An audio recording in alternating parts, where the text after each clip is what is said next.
Hi, this is D.Drew from D.Drew Guitars. Here's this banjo I've been working on. It's a Greg Rich custom shop banjo. So what I'm going to explain to do right now is how to tape off the fretboard so I can spray some red tint lacquer on the whole neck. But I'm going to do it in two stages. One is to tape off just the fretboard, so when I pull off the tape off the side, I won't disturb this. Makes it easier that way. And this is kind of a time-consuming process. So I have some, painter's tape here. And what you have to do is, I'm going to let this hang over off the edge just a touch. And what I'm going to do is, what you have to do is, use your fingernail here to go really nice and tight along the edge of the fret.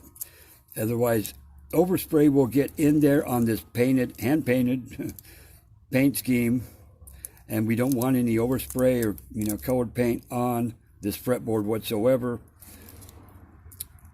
I have put lacquer over the top of it to seal it, but you don't want any wrinkles in here, so you kind of want to keep holding this up, bring it all the way to the fret, and then tuck it in really nice and tight on both sides.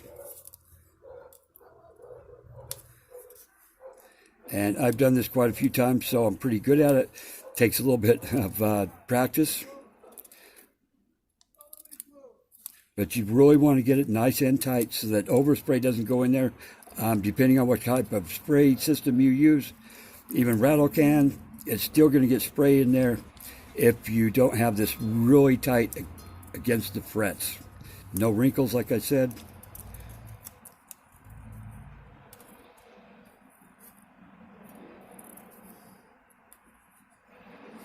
Okay, and then once I got it like this, it's good on this whole side. This side here I will have to touch up shortly, but I'm going to show you how to trim this off.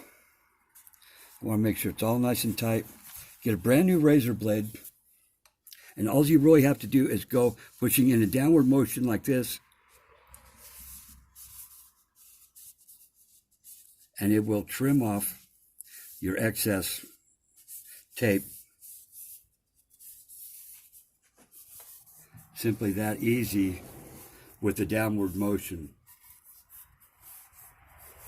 Like that. And then what I'm going to do is I want to tape this off so that no color gets on this binding here. I have this glue boost tape, which you want to keep it in a bag so it stays nice and clean on these edges. And what I will do is just pull it off of here. And as you're applying this, you do not want to stretch it too much because it will shrink later. But I'll just break off a piece. It's easier to control that way.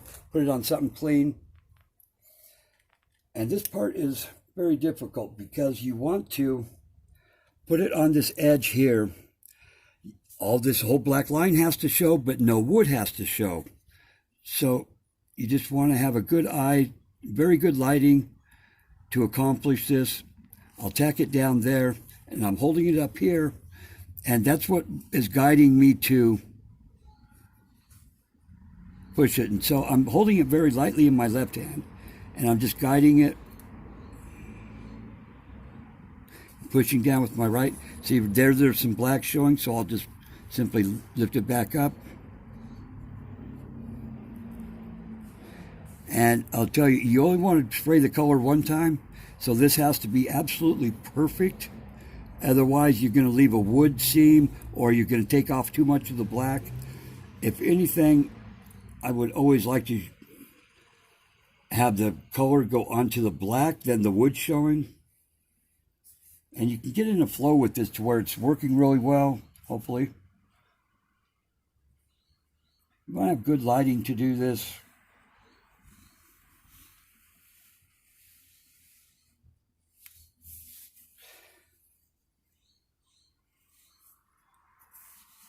And just look at it, and I can see a touch of black line everywhere. So to me, that's pretty good because I'd rather have, like I said, I'd rather have the